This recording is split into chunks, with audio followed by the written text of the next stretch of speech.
정훈태 교수님 소천 10주기 열매 강좌를 시작하겠습니다. 총신대 통합대학원장으로 섬기시는 정창욱 교수님 나오셔서 기도해 주시고 환영사 해 주시겠습니다.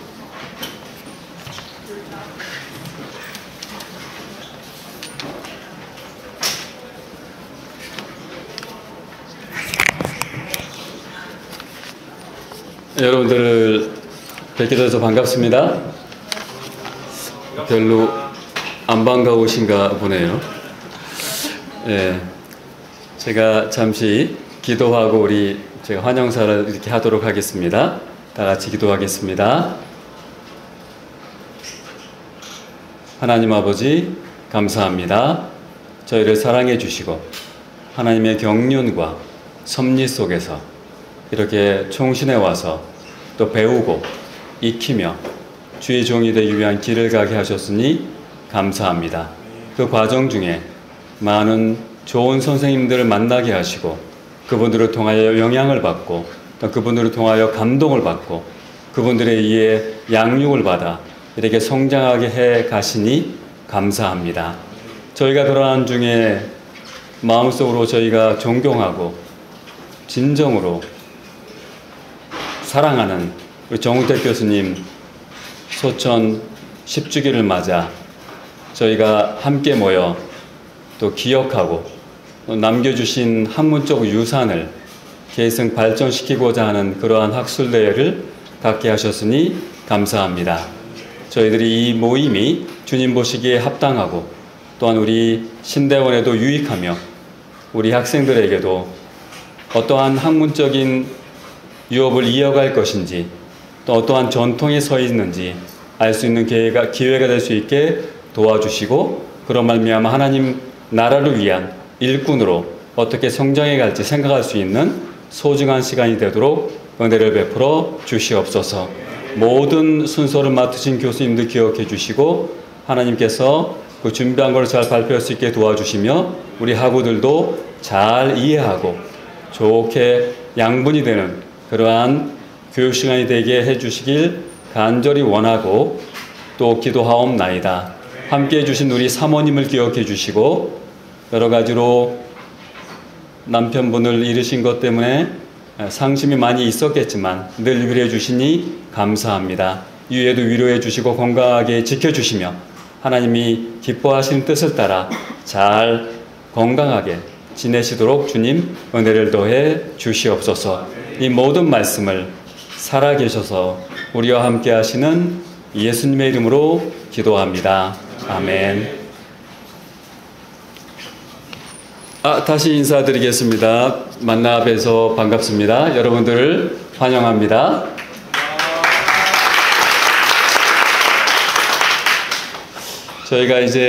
저희가 진심으로 존경하고 학문적으로도 계승하고 발전시키고 싶어하는 우리 정훈태 교수님 소천하신 지 10년이 되었습니다.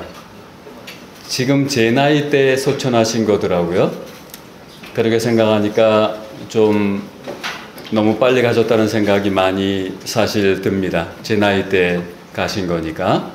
그래서 마음이 늘 아쉽지만 그래도 이제 저희에게 남겨주신 많은 것들이 있습니다. 학문적인 것, 또한 인격적인 것, 또 어떻게 학생들을 사랑하고 사람들을 이해하고 예수님의 정신을 따라 그렇게 사람들을 대해야 되는지 그런 걸 많이 남겨주셨습니다. 그래서 늘 귀감이 되고 우리 교수님 제자로서 부끄럽지 않도록 살아가야 되겠다 그런 생각을 많이 하고 있습니다.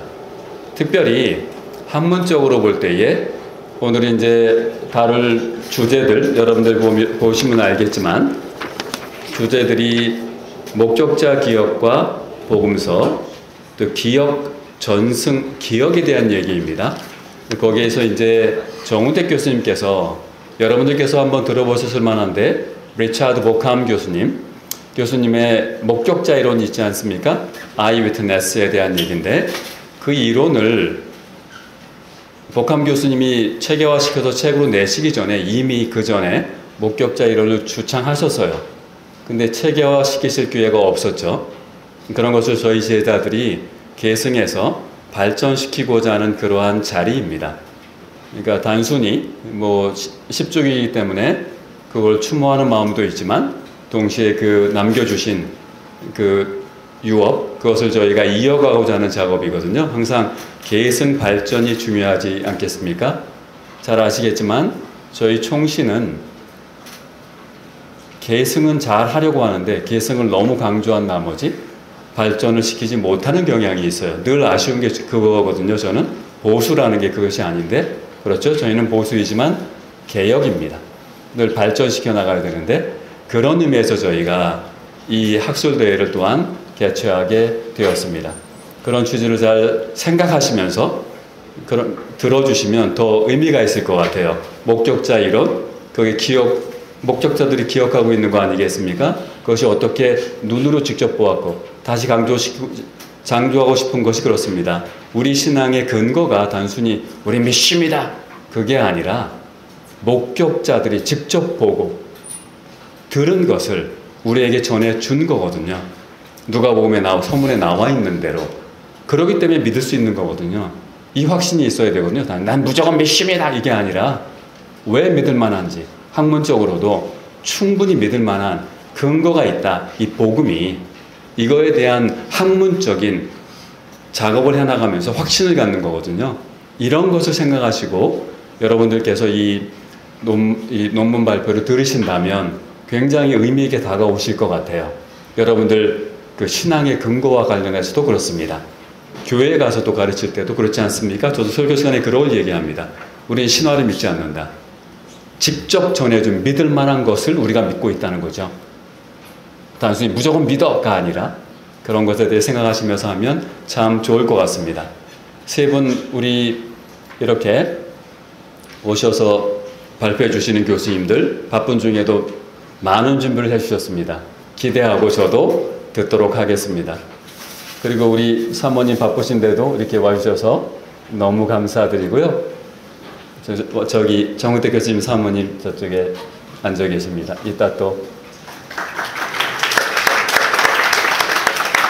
책 증정을 하겠지만 이렇게 와주셔서 감사드리고 여러분들 모두를 환영하고 이제부터 본격적으로 학술대회를 시작하도록 하겠습니다. 감사합니다, 여러분. 네, 본격적으로 들어가기 전에 인사말을 좀 읽겠습니다. 강웅산 교수님 개혁신학연구센터 처장으로 계시고 또 이렇게 정운택 교수님하고 매주 이렇게 사우나를 가신 네, 그 기억을 또 생각하시면서 오늘 인사말 해주시겠습니다. 좀 소개가 좀 이상하네요, 그죠?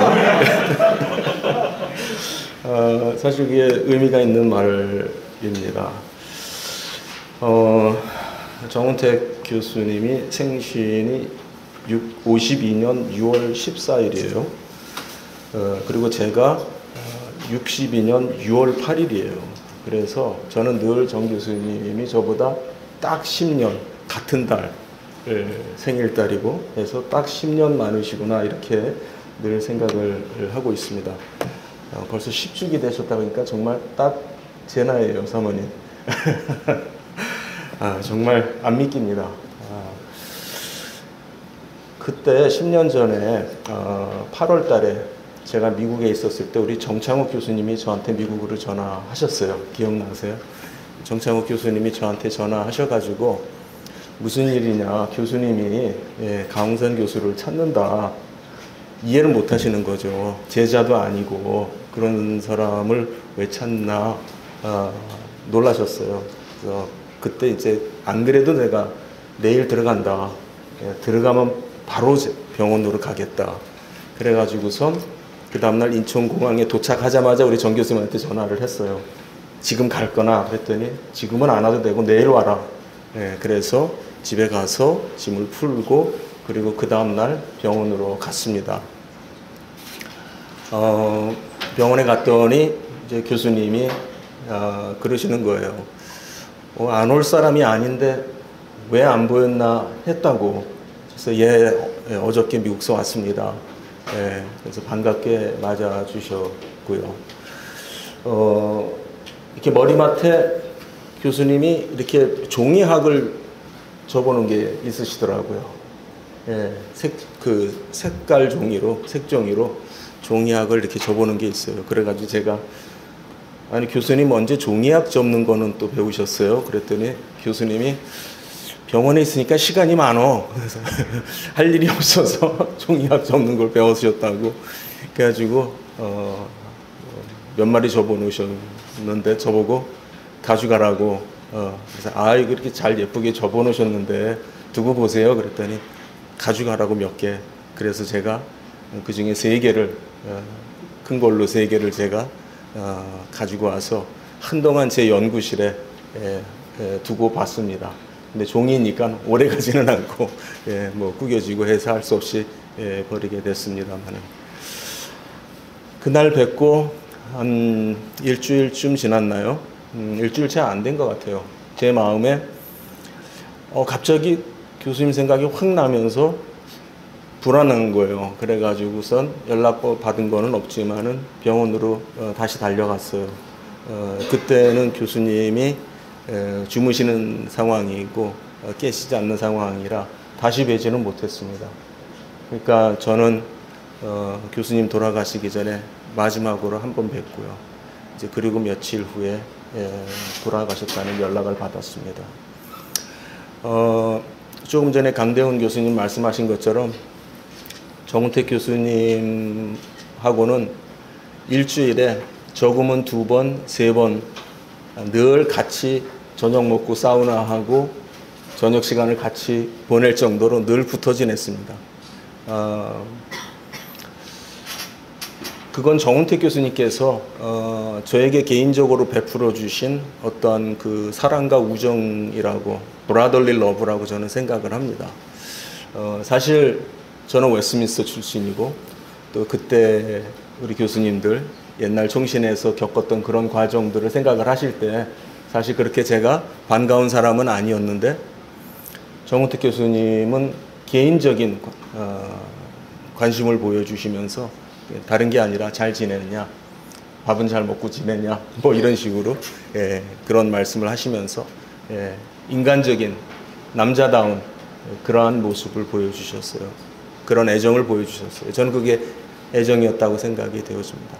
그럴 이유가 전혀 없었는데, 그걸 통해서 정 교수님의 진짜 사나이다운 그런 모습을 보게 되었고, 특별히 교수로서 정말 어떤 이건 우리 학생들도 계시는데 양해하고 들으세요. 어떤 정치적인 그런 외압이나 이런 데에도 굴하지 아니하시고 꿋꿋하게 교수로서의 위상을 잃지 않으시면서 정말 정치권의 그러한 압력에서도 정말 교수들의 위상을 세워가셨던 그런 분이시고, 그런 것이 저에게 매우 강하게 남겨졌다라고 생각을 합니다.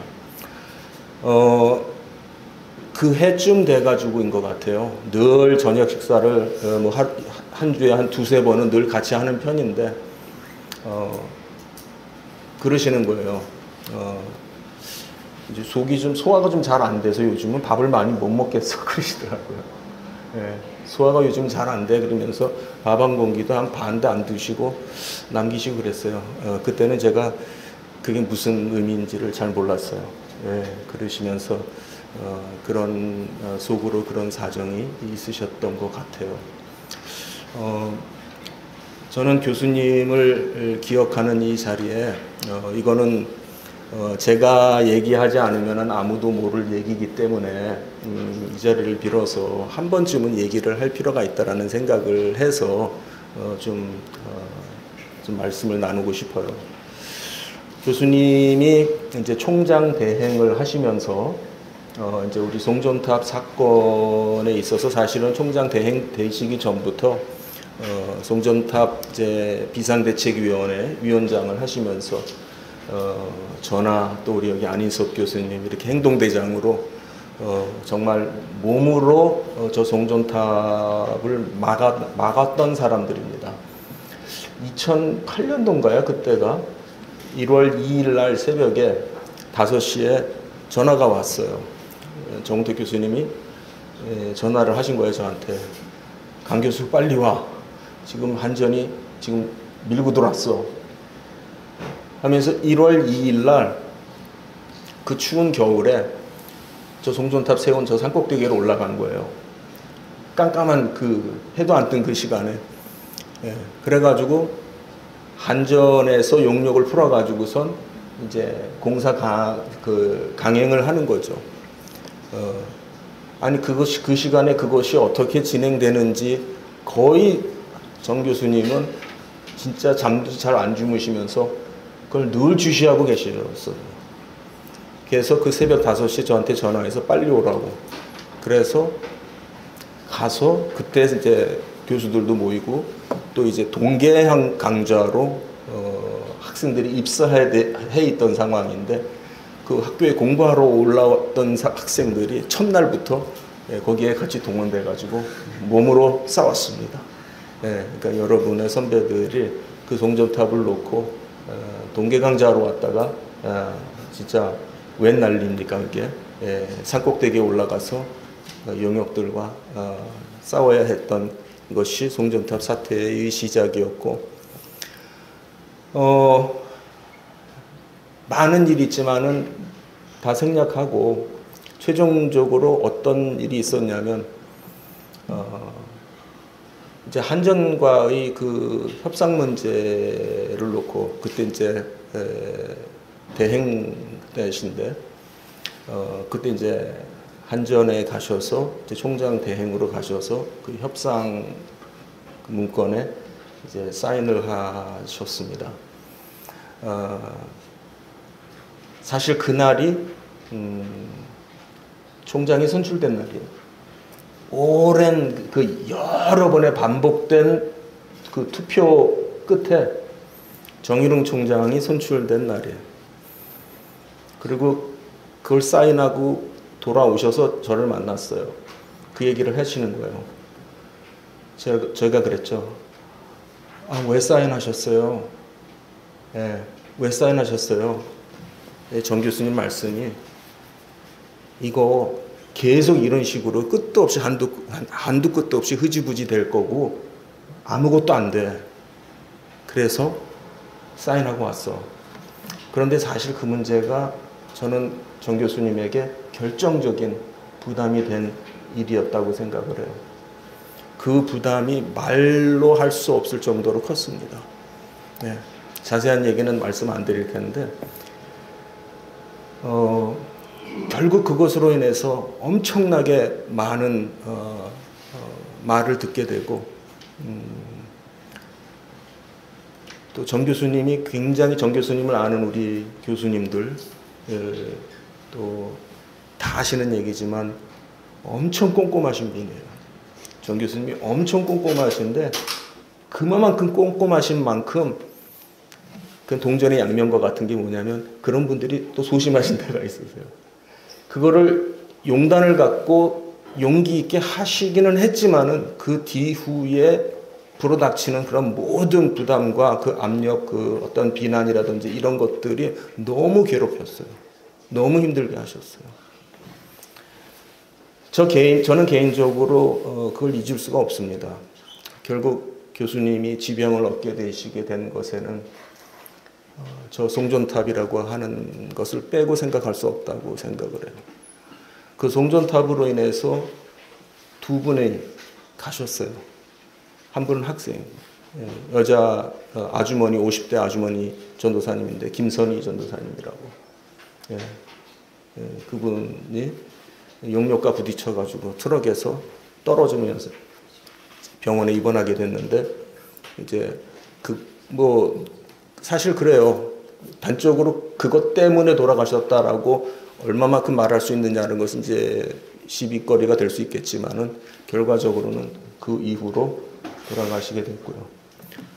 또 한 분이 이제 저는 제 마음에는 너무나도 안타까운 마음에 정우택 교수님이 그 부담을 너무 크게 안으신 거 아닌가 그런 생각을 합니다. 죄송합니다. 이렇게 좀 분위기 깔아앉는 말씀을 드려서. 그래도 우리가 정운택 교수님을 알고 그분을 기리고 정말 그분이 학교를 위해서 참 저도 그 당시에 학교에 여러 가지 사건들이 있을 때 비상대책위원회라고 하는 게 많았어요. 동시에 비상대책위원회라고 하는 걸 여러 군데 여러 비상대책위원회에 제가 있었지만은 그때 정운택 교수님이 다 위원장을 했어요.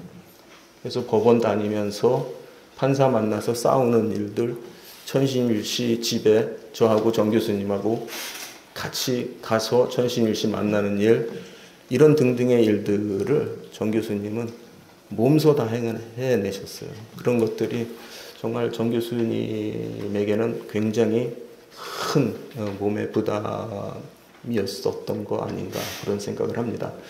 하여튼 제가 뭐 학교를 대표하는 사람도 아니고 무슨 뭐 환영사요? 인사말? 예, 그리고 할 위치는 아니고요. 이제 저만 알고 있는 우리 정운택 교수님과의 그 과거 지사를 잠깐 나눴습니다. 예, 이상으로 마치겠습니다.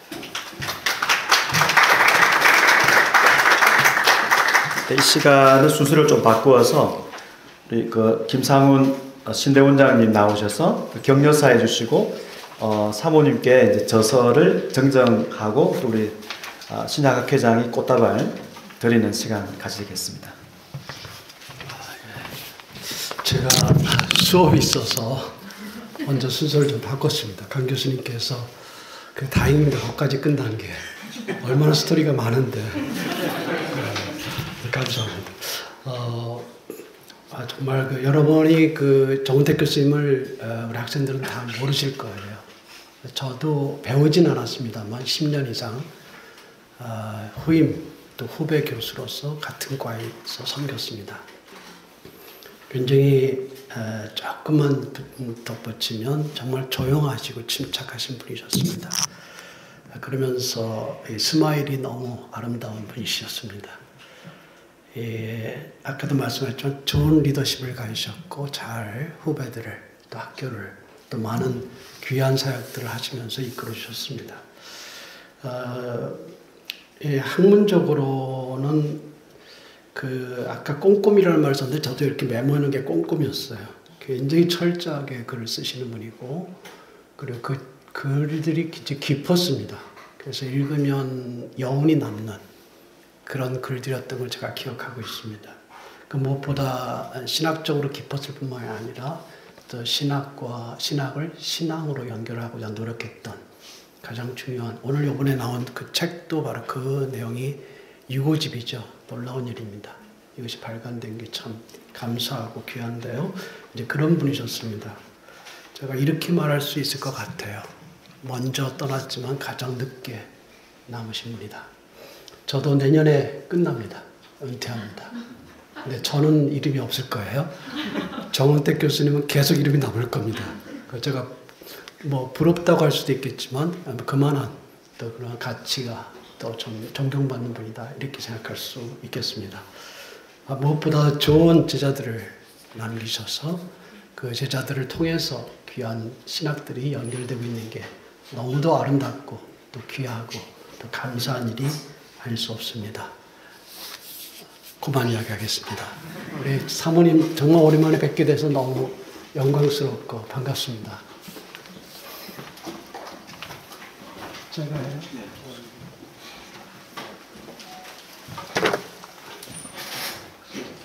올라가도 될까요? 감사합니다. 제가 내가 몰라서. 아니요.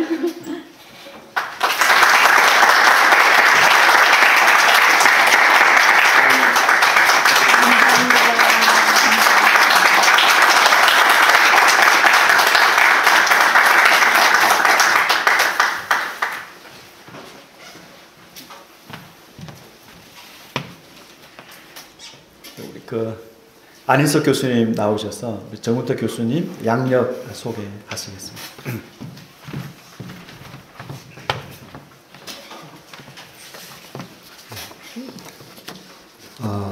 교수님 양력을 간단히 소개해드리고 또 저희 이야기를 잠깐 덧붙여서 말씀을 드리겠습니다.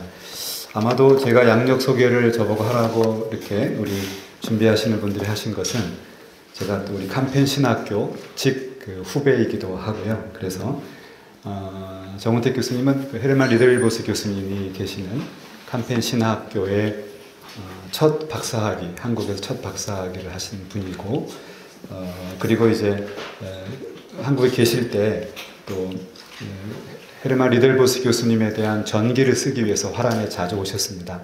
그때 제가 모시고 리델보스 교수님 댁에 모시고 가서 인터뷰하는 장면도 제가 보고 사진도 찍고 했던 기억이 납니다.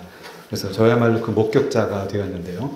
우리 교수님 양력 간단히 소개해 드리겠습니다. 교수님은 1952년 6월 14일에 출생하셨습니다. 논산중학교, 또 휘문고등학교, 또 총신대학교 신학과, BA가 주어지는 그 신학교의 이제 가장 선배이시죠. 그리고 총신대 신대원, 그리고 화랑 간펜 신학교에서 독토란두스와 닥터를 받으셨습니다. 말씀드린 것처럼 한국에서 최초로 간펜 신학교 박사학위를 받으셨고요. 더 나아가서는 또 우리 정 교수님은 우리 제자들에게 계속 공부할 기회를 많이 만들기 위해서 화란의 간펜 신학교와 화란 개혁교회와 사이에서 굉장히 많은 공헌을 하셨습니다. 그 결과로 그 이후에 많은 우리 총신의 교수님이나 다른 대학 계시는 교수님들이 장학생으로 공부할 수 있는 길을 열어주셨고, 저와 제 아내도 그 중에 한 명이기도 합니다. 참 너무 감사한 일입니다. 또 교수님은 서울 남교회, 성은교회, 부평화랑교회, 우이중앙교회, 동원교회 등에서 부교육자 사역을 하셨고요. 화란 한인교회, 암스테르담에 있는, 그리고 원동교회, 형제들의 교회, LA 사랑 한인교회 등에서 협동 목사, 설교 목사로 사명을 감당하셨고, 가장 최후의 가장 근자에는 세eden 교회에 출석하셨습니다. 그리고 교수님은 총신대학교 신학대학원 교수와 신학대학 원장을 역임하셨고, 총신대 부총장, 그리고 마지막에는 총장 직무대행으로 그렇게 활동하셨습니다. 아까 강홍산 교수님이 잘 설명해 주셨습니다. 저는 제가 2004년에 강 교수님하고 저하고 총신에 이렇게 교수로 임명되었을 때, 그때 저는 참 기분이 묘했던 기억이 납니다. 왜냐하면 강 교수님은 이제 후배이지만 저는 후배라기엔 너무 멀리 계신 교수님이었거든요. 우리 정 교수님이. 저하고 제 아내하고 신대원에 연애할 때, 연애하다 벽에 부딪힐 때마다 정 교수님을 찾아갔습니다. 가서 상담하고 자문을 구해서 결국 저희가 결혼에 꼴이 날 수 있었고요. 그래서 저희 결혼식에 주례 목사님으로 교수님을 초청해서 한 몸의 의미라고 하는 그 주례가 너무 명주례라서 저희가 결혼 기념식마다 그 테이프를 돌려보곤 합니다. 참 너무나 따뜻하고도 정말 진실한 그런 선생님이고 또 그런 스승님이셨다고 말씀을 드리고 싶습니다. 또 우리 교수님은 그 안휜 프루chten 실트헤이 헨 깨는 이라고 하는 박사학위 논문을 간펜의 콕 출판사, 유명한 출판사입니다. 콕 출판사에서 1989년에 출판하셨고요. 그 외에 18권의 단독 저서와 161개의 연구 논문을 출판하셨습니다. 대단한 연구시죠.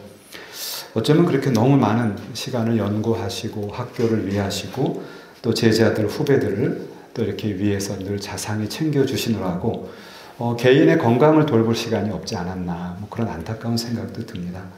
늘 제 마음속에 늘 그 교수님이 하셨듯이 저도 학생들을 가능한 한 좀 개인적으로 혹은 이렇게 학문적으로 좀 만나려고 많은 노력을 하는데 제 롤 모델이 바로 정운택 교수님이십니다. 그리고 그 외에 6권의 번역 감수를 하셨습니다.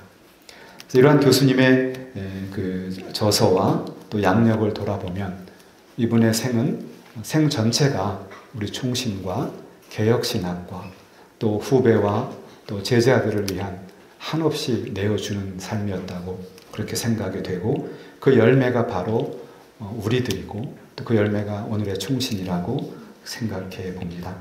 이상으로 교수님의 양력 소개를 마치겠습니다.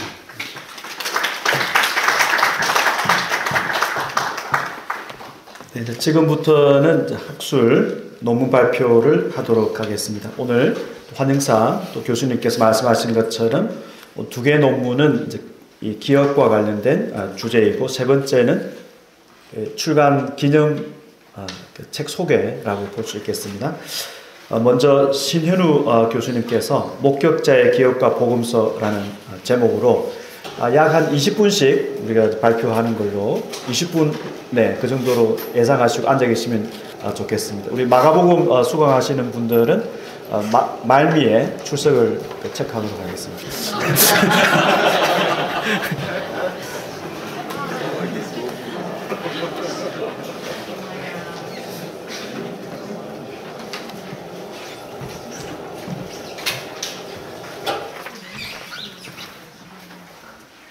오늘 주 강사는 이상일 교수님하고 강대훈 교수님이고요. 그래서 저는 오픈 렉처입니다. 그냥 10분 정도 짤막하게 하겠습니다. 정은택 교수님은 목격자 이론으로 복음서가 믿을만하다. 양식 비평은 목격자를 무시하는 이론이었죠. 목격자는 다 휴거했고 없고 그냥 한마디 하고 목격자 다 사라지고, 그 다음에 계속 전승되면서 이게 왜곡되고 삐뚤어져서 복음서 기록은 못 믿겠다, 이게 양식 비평이에요. 근데 정은택 교수는 그거 아니다. 목격자가 얼마나 중요한 역할이 있는데 하면서 목격자 이론을 강조했습니다. 그래서 목격자가 살아있는 시대, 1세기 늦게 잡아도 80년대, 요한복음 90년대 잡아도 목격자 살아있었고, 따라서 목격자가 살아있는 시대에 나온 그것은 목격자의 기억에서 바로 나오는 거니까 목격자 기억과 그들이 기억한 역사적 사건, 예수님의 역사적 말씀과는 갭이 제로다. 1초의 차이도 없이 바로 나오는 거예요. 따라서 시간 간격, 양식 비평처럼 긴 간격을 둘 이유가 없다. 시간 간격 제로다. 이 주장을 하셨어요. 그리고 이 목격자들은 끝없이 증언하던 목격자들이라 절대 이 기억을 잊을 시간이 없어요. 잊으려 그러면 계속 굴려다니면서 증언하던 사역자들이었기 때문에 이것은 생생한 기억이 그대로 기록된 게 복음서다. 이 주장을 했습니다. 이 주장이 리처드 보컴이 주장하기 전에 나왔어요. 미리 나왔습니다. 보컴은 21세기 초, 정 교수님은 20세기 말에 주장했습니다. 이 주장은 성경에 내증하고 딱 일치해요. 우리는 목격자다. 베드로 후서 1장 16절. 우리가 눈으로 보고 손으로 만진 거다. 이렇게 우리 목격자다. 요한 1서 1장 1절. 요한복음 21장 24절. 이 일을 증언한 사람, 목격했으니까 증언하죠. 그것을 증언한 사람이 또 기록을 했어요. 그 제자가 이 사람이다. 사도 요한이 목격한 것을 기록했다. 이렇게 증언을 해줍니다. 누가복음도 목격자들이 그리고 말씀에 일꾼된 자들이 전하여준 그대로 붓을 든 사람이 많은데 나도 그렇게 한다 하면서 기록을 했어요. 목격자의 증언을 기록한 게 또한 누가복음, 마태도 마찬가지고 베드로도 목격자가 베드로가 설교한 것을 마가가 기록한 거죠. 목격자의 증언을 기록한 것들이고 목격자가 직접 기록한 것이 또한 성경입니다. 자, 보컴의 이론을 소개하면 보컴은 어떤 기여를 하게 되냐면 지금 성경의 내증이 확실히 있고 그리고 성경 기록 연대를 봐도 목격자가 살아있던 시대에 나온 거고, 그런데 2세기 초에 파피아스가 증언한 것을 분석을 해보니까 파피아스가 살아남아있는 음성을 내가 복음서 기록보다 선호한다 했는데 이 살아있는 음성이 뭐냐? 목격자의 증언이다. 이렇게 해석을 해줬어요. 2세기 초에도 목격자 살아있어서 증언하고 있었다는 얘기입니다. 예를 들면 아리스티온 같은 목격자가 2세기 초에 살아있었습니다. 그렇다면 1세기는 더더구나 목격자가 살아있는 시대였죠. 더더구나. 네. 그래서 더더구나 논증으로 목격자가 살아있는 시대에 복음서 기록됐다. 정 교수님이 주장하신 그 이론을 지지하게 되는 겁니다. 결국은. 이 보컴은 헤로도투스, 투키디데스, 타키투스 등 역사 기록은 기록할 때 목격자의 증언을 활용했다. 본인이 목격자거나 목격자의 증언을 활용했다. 이것을 이제 강조하는데, 그렇다면 복음서도 역사 장르니까 당연히 고대 역사 장르로서 그랬을 것이다. 이 개연성을 얘기하는데, 이런 점에서 정우택 교수님을 복험은 굉장히 지지해주는 주장들을 한 겁니다. 자, 복험의 오게티라 그러면 상당히 좋은 그런 이론을 전개했지만, 요한복음의 저자가 사도 요한이 아니고 장로 요한이다, 이런 주장을 고집스럽게 계속하고 있어요. 이것은 문제가 있습니다. 장로 요한은 사도 요한이겠죠. 요한 1, 2, 3서를 기록한 사람 장로 요한이라고 소개하지만 이 장로 요한은 사도 요한일 겁니다. 왜 그렇게 볼 수 있냐면 베드로가 자신을 사도임에도 장로라고 소개합니다. 그리고 바울도 그래요. 빌레몬서 9장에. 그렇다면 사도 요한도 자신을 장로로 소개할 수 있습니다. 교회와의 관계에서. 교회의 장로였으니까. 예수님과의 관계에서는 사도고. 요한복음이 기록한 것은 전체적인, 요한복음에 기록된 걸 전체 목격을 했을 사람은 사도 요한이에요. 안드레의 형제. 따라서 캐스턴버거하고 스타우트는 이거 전체 목격하려면 사도 요한이어야 된다. 이렇게 잘 복험을 논박하면서 보완했습니다. 박형대 교수님의 논박도 있었어요. 보완이라고 할 수 있는 건데, 만약에 이 장로 요한이, 사도 요한이 아닌 장로 요한이 요한복음 썼던 예수님의 사랑받는 제자였다면 왜 요셉 마띠아가 후보로 올라가나? 우선 그 사랑하는 제자 그 요한이었지, 제껴야지. 근데 아니잖아. 그래서 사도 요한일 거다, 이렇게 논박했는데, 이것도 가치 있는 보완이죠. 자, 기억 심리학과 관계에서 이 목격자 이론이 지지받고 있습니다. 기억 심리학이 뭐라고 하냐면, 예상하지 못한 사건, 그리고 중요한 사건은 오래 기억에 남는다. 또한 집단 기억은 개인 기억보다 오래 간다. 그러면 예수님에 관한 기억은 굉장히 예상치 못한 사건이 많아요. 뭐 무리를 걷는다든가, 죽은 자 살린 얘기, 십자가에 못 박힌 거, 메시아가 어떻게 십자가에 못 박히나요? 부활한 거, 이런 건 다 기대 안 한 놀라운 사건들인데, 이런 기억들은 생생하게 기억될 수밖에 없어요. 그리고 12사도가 같이 목격하고, 또 수많은 120문도, 이런 사람들이 같이 기억한 집단 기억은 정확하게 오래 보존됩니다. 그런데 바로 복음서에 기록된 것들이 그런 집단 기억, 중요한 사건에 대한 것입니다.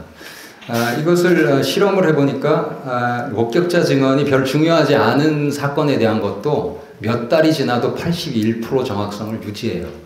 그러면 몇 달이 지날 리가 없죠. 예수님 이 사건은 계속 증언하고 다닐 테니까 단 며칠도 증언 안 한 적이 없을 거예요. 계속 증언하는 말씀 사역자들이 기억을 한 것들이에요. 이것은 굉장히 오래오래 가고요. 반복된 증언, 그리고 함께 기억한 집단 기억이고, 중요한 사건에 대한 겁니다. 복음 사건에 대한 거. 더더구나 잘 기억을 오래오래 하게 됐을 것입니다. 기억 심리학이 지지를 해줍니다. 그리고 오늘 주 강사인 이상일 교수님의 저서, 이게 굉장히 세계적인 저서예요. Jesus and Gospel Traditions in Bilingual Context. 이게 쇠된 배, 독일에서 나오는 최고의 신약학 시리즈. 186번, 2012년. 그래서 정우택 교수님이 이런 좋은 제자를 이렇게 여기 남겨두시고 여기 가셨는데 감사한 일이죠. 다중언어 상황이었다는 거예요. 당시는. 그러니까 헬라어, 아람어, 히브리어, 이것을 같이 구사하는 상황이에요. 따라서 아람어 말하는 사람들이 막 복음 전하다가 죽고, 그걸 번역해서 헬라어로 또 막 말하고, 이렇게 해서 전달된 게 아니고, 예수님 목격한 사람들이 바로 집에 가서 헬라어로 얘기하고 헬라어로 소문내고 이랬다는 겁니다. 그리고 스데반 같은 사람 헬라파니까 헬라어로 복음 전하고 다녔어요. 그러니까 헬라어 전승이란 게 나중에 생긴 게 아니라 바로 생겼다. 예수님 공생애 때.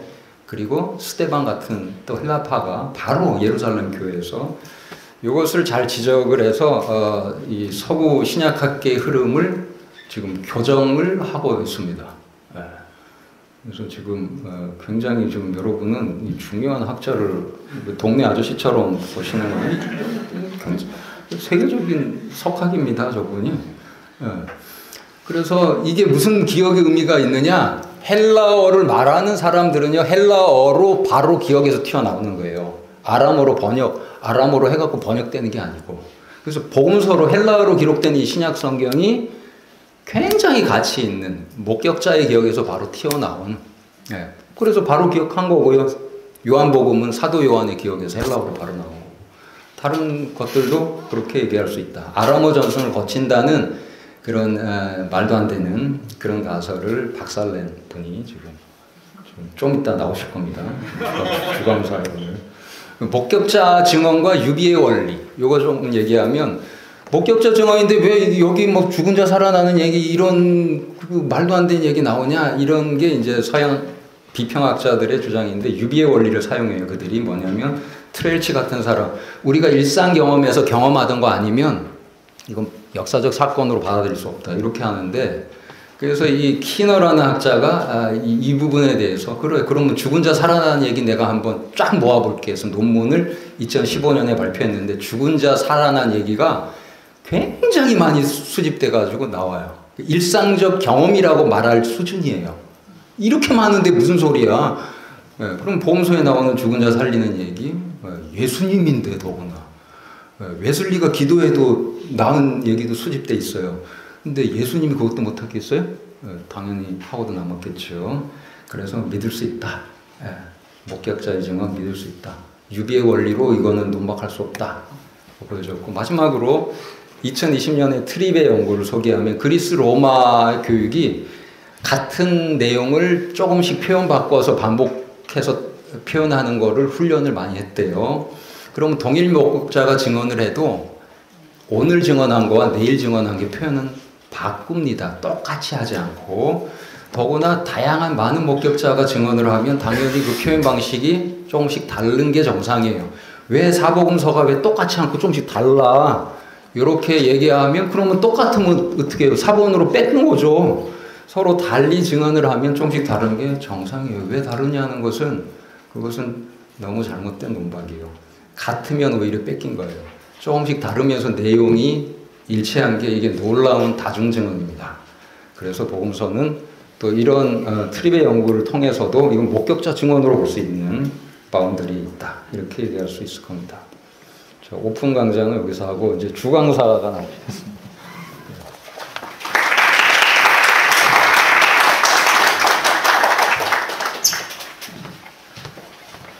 그러면 주광사 예수 전성의 전수에서 기업과 전성 양방향성이라는 주제로 지금 연구년 기간인데 특별히 이렇게 나오셔서 또 발표해 주시겠습니다.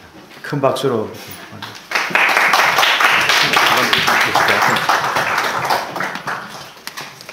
교수님 중앙으로 올리겠습니다.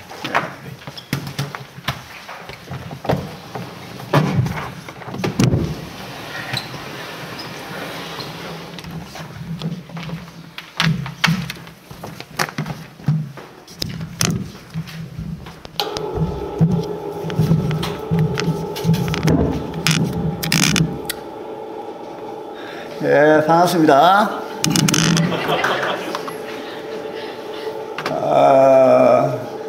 신현우 교수님이 워낙 겸손한 분이시라 그냥 농담으로 나온 거 아시죠? 그리고 뭐 저분은 또 세계시장학회 회장은 아니고 회원입니다. 아무나 안 되거든요. 저도 안 됐어요, 아직까지. 그런데 대단한 걸 이렇게 하고 계신 분이시죠. 예. 어쨌든 저는 제가 할 제목은 예수전성의 전수에서 기억과 전성의 양방향성, 그런 제목으로 하겠습니다. 강의하는 저 뒤에 있을 텐데 아마 다 받아오셨을 겁니다. 눈이 안 보여서.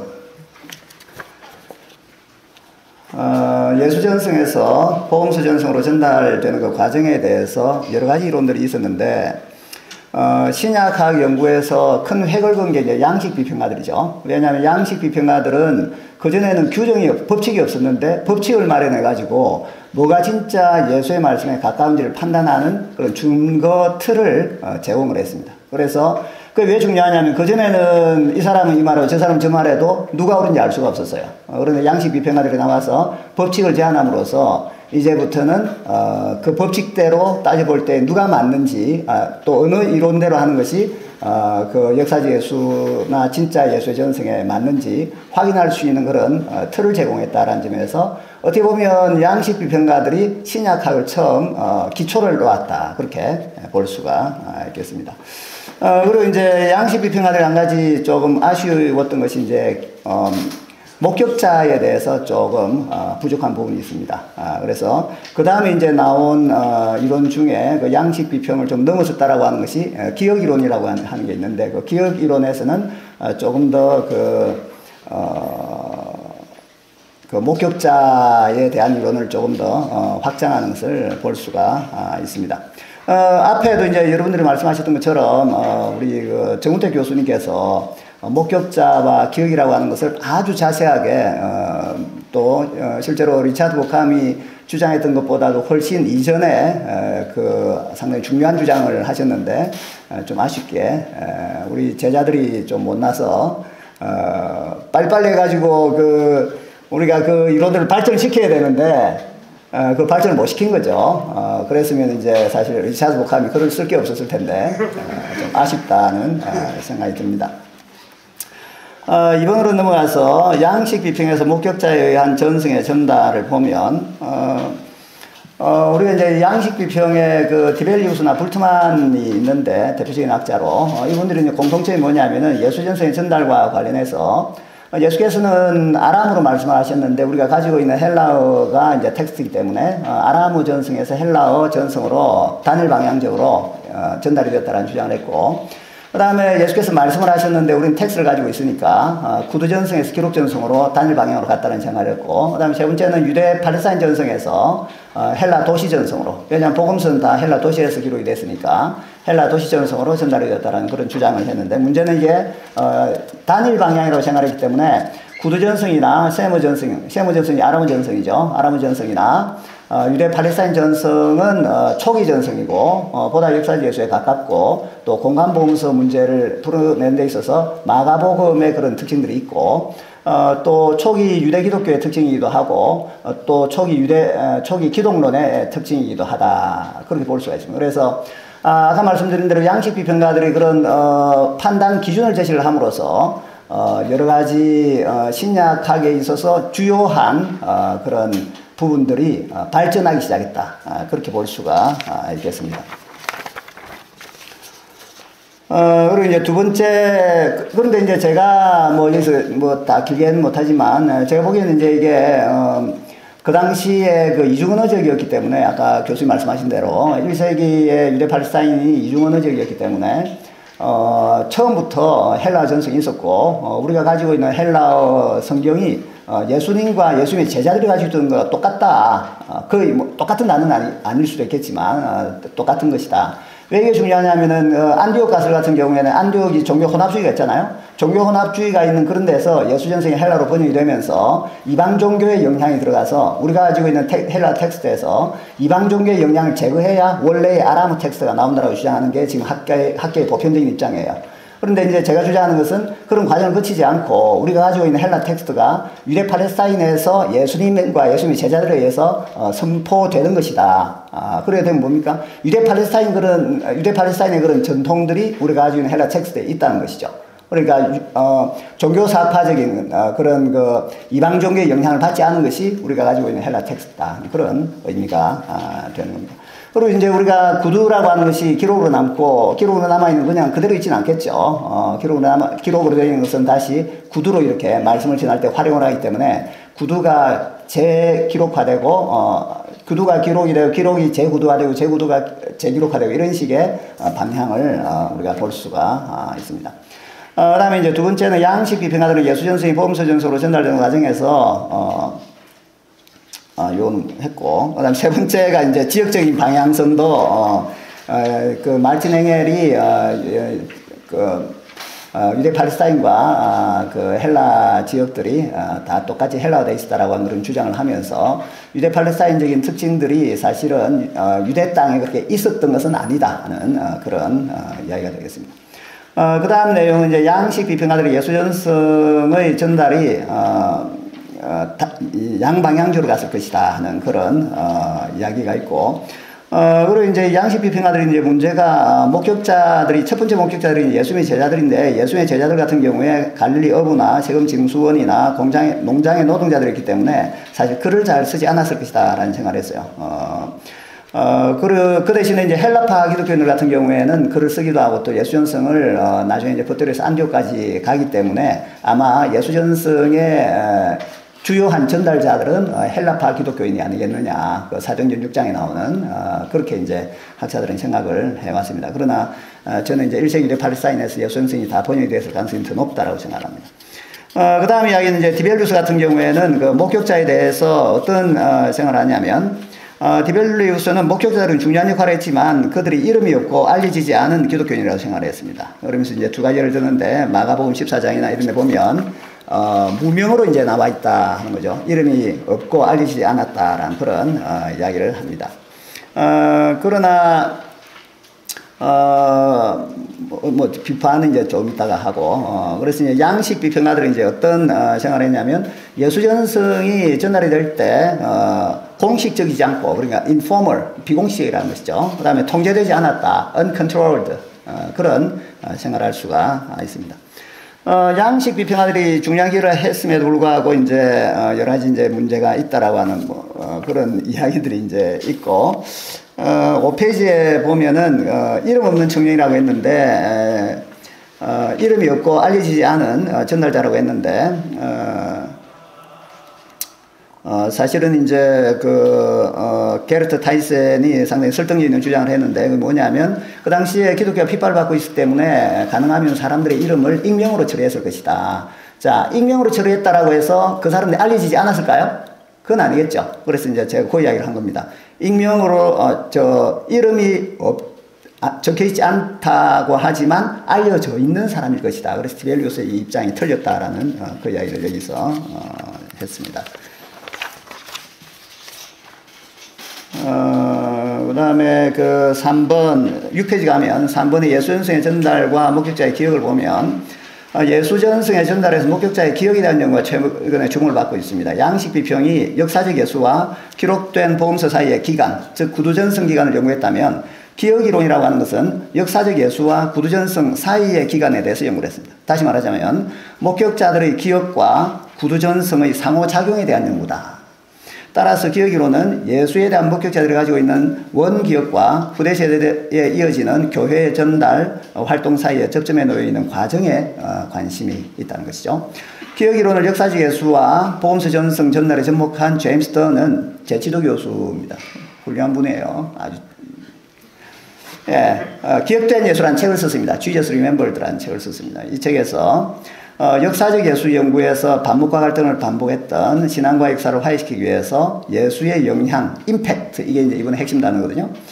예수의 영향에 의한 기억과 선포의 연속성을 제시를 합니다. 그는 예수가 행하고 말한 것들의 기록을 포함해서 실제의 복음서 전통이 부활 이전의 기억과 부활 이후의 선포 사이의 연속성, 곧 신앙의 연속성을 정언한다. 제임스 던 교수 같은 경우에는 복음서 연구에서는 굉장히 보수적인 주장들을 많이 합니다. 물론 리차드 복함은 훨씬 보수적이죠. 자료의 평과 관련해서 복음서 사이에 차이가 있을 경우에 문서 간의 의존 차이로 보기보다는 구두전승적인 기원으로 봅니다. 그래서 예를 들어서 이제 Q 같은 경우 Q1은 구두전승이다. 그런 논문을 또 발표하기도 했죠.